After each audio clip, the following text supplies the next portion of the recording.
ادع إلى سبيل ربك بالحكمة والموعظة الحسنة وجادلهم بالتي هي أحسن إن ربك هو أعلم بمن ضل عن سبيله وهو أعلم بالمهتدين وإن عاقبتم فعاقبوا بمثل ما عوقبتم به ولئن صبرتم لهو خير للصابرين واصبر وما صبرك إلا بالله ولا تحزن عليهم ولا تك في ضيق مما يمكرون إن الله مع الذين اتقوا والذين هم محسنون.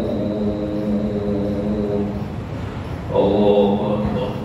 الحمد لله رب العالمين الرحمن الرحيم مالك يوم الدين إياك نعبد وإياك نستعين اهدنا الصراط المستقيم صراط الذين أنعمت عليهم غير المغضوب عليهم ولا الضالين.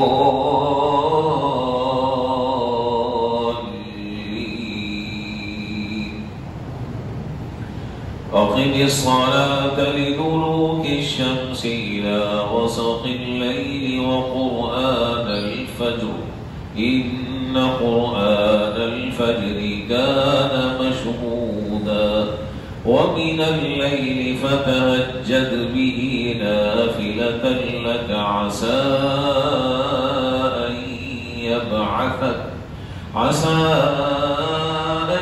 يبعثك ربك مقاما محمودا وقل رب أدخلني مدخل صدق وأخرجني مخرج صدق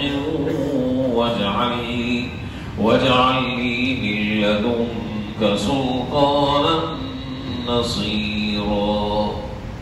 الله أكبر.